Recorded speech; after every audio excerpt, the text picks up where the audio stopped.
Pasca ditetapkan sebagai tersangka kasus dugaan pemerasan dan gratifikasi terhadap mantan Menteri Pertanian Limpo, Firly Bahuri, meskipun dia menolak mengundurkan diri, akhirnya tidak menduduki lagi jabatan. Presiden Jokowi akhirnya menunjuk dan menetapkan Nawawi Pamulango sebagai Ketua KPK sementara menggantikan Firly Bahuri yang saat ini sudah ditetapkan sebagai tersangka dan sudah dilakukan pencekalan sehingga tidak bisa melakukan tadi malam,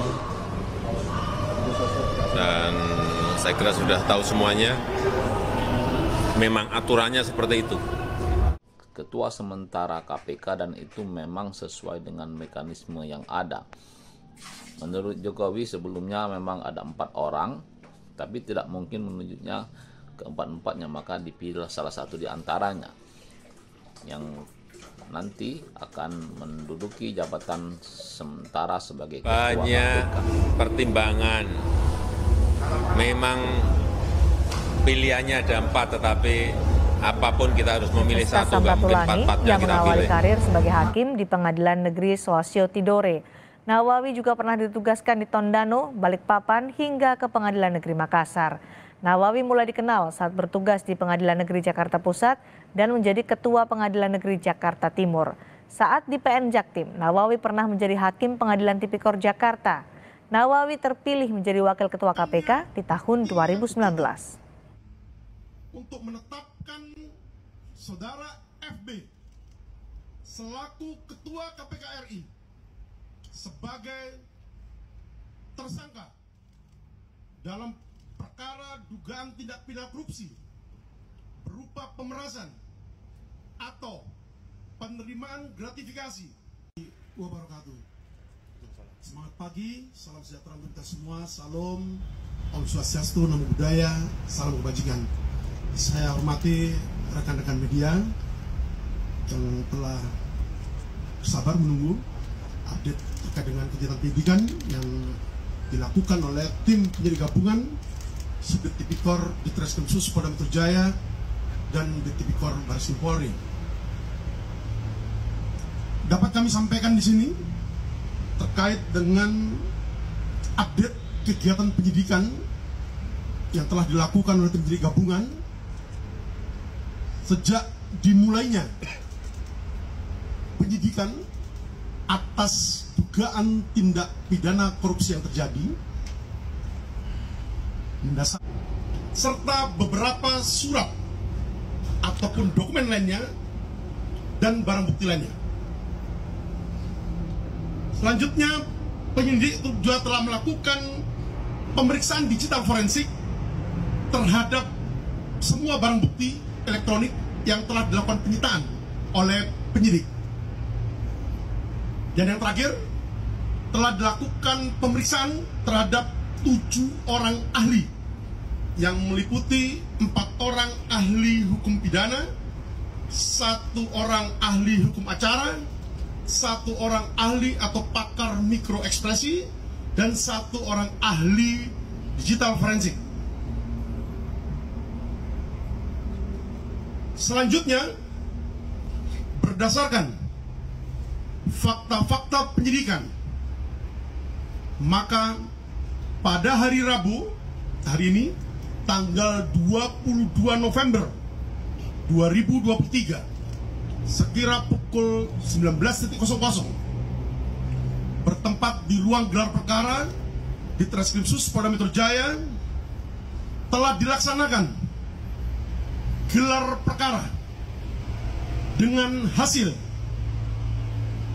ditemukannya bukti yang cukup untuk menetapkan Saudara FB selaku Ketua KPK RI sebagai tersangka dalam perkara dugaan tindak pidana korupsi berupa pemerasan negeri kepala negeri ini selama 40 tahun.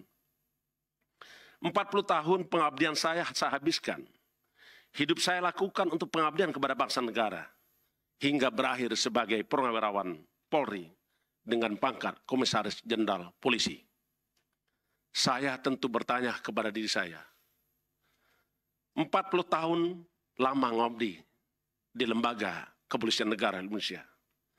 Tetapi kemarin saya harus bertanya kepada diri saya, apakah benar saya pernah selama itu mengabdi di sana?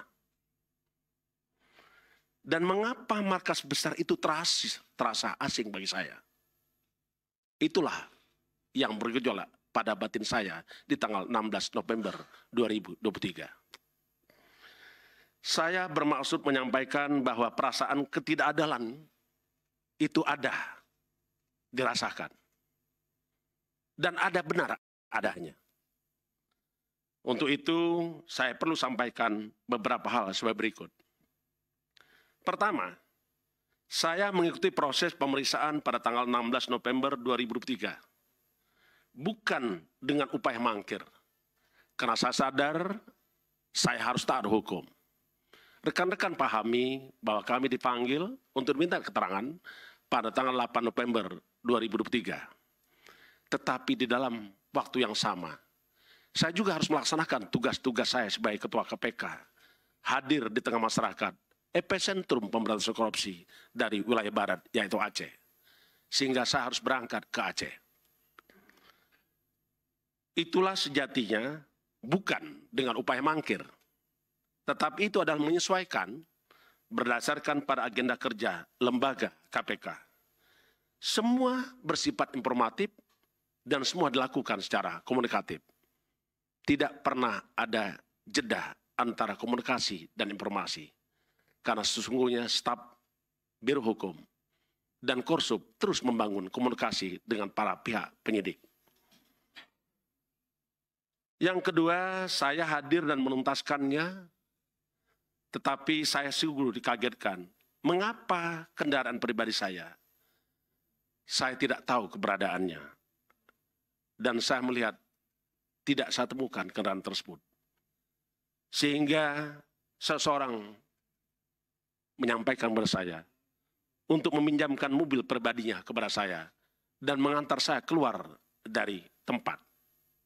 Karena sesungguhnya saya ditunggu dalam kegiatan penting untuk menyelesaikan persoalan di KPK. Karena rekan-rekan paham bahwa pada hari itu KPK telah melakukan tantangan terhadap oknum dari pihak Kejaksaan Republik Indonesia.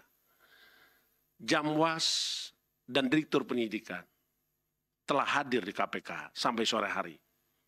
Saya kembali ke kantor untuk menemui rekan-rekan sejawat saya, sesama aparat penegak hukum dari Kejaksaan Republik Indonesia. Yang ketiga, padahal saya telah melaksanakan kewajiban dan memenuhi kebutuhan penyidik, termasuk juga telah memberikan keterangan sebagai saksi, sebagaimana apa yang saya lihat, apa yang saya dengar, dan apa juga yang saya alami, dan apa yang saya ketahui sendiri. Telah dikatakan dan telah saya sampaikan selengkap-lengkapnya, termasuk juga memenuhi permintaan penyidik terkait dengan permintaan dokumen LHKPN saya telah juga saya serahkan kepada penyidik melalui Biro Hukum. Keempat, saya dalam status sebagai warga negara Indonesia sungguh berharap seluruh proses pemeriksaan dilakukan dengan prinsip sebagaimana hukum yang berlaku. Tentulah kita menunggu keadilan. Tentulah juga kita berharap kepada seluruh anak bangsa untuk mengikuti dan mewujudkan nilai-nilai keadilan tersebut. Kelima, saya paham rekan-rekan media menunggu saat itu. Saya sadar rekan-rekan menunggu. Dengan kesadaran bahwa saya adalah pejabat publik, tetapi juga saya sebagai manusia. Terkadang saya butuh waktu untuk jeda. Terutama di situasi yang begitu saya anggap situasi abnormal yang tidak bisa saya jelaskan saat ini. Apalagi sehari sebelumnya saya tidak tidur karena menangani tindak pidana korupsi terkait dengan pejabat Bupati Sorong. Rekan-rekan saya dari awal saya sampaikan kepada rekan-rekan bahwa itulah pengabdian kita sebagai anak bangsa. Rekan-rekan sekalian yang saya hormati, saya, Firly Bahuri, tidak pernah tidak ada di KPK. Saya selalu hadir di KPK setiap hari Senin sampai dengan hari Jumat. Dari jam 8 pagi sampai dengan jam 17.00. Sesuai dengan aturan jam kerja pegawai KPK. Dan lebih sering sampai malam hari. Dan tidak jarang bernasib seperti rekan-rekan wartawan yang berada di sini hingga waktu subuh. Seperti saat tangkap tangan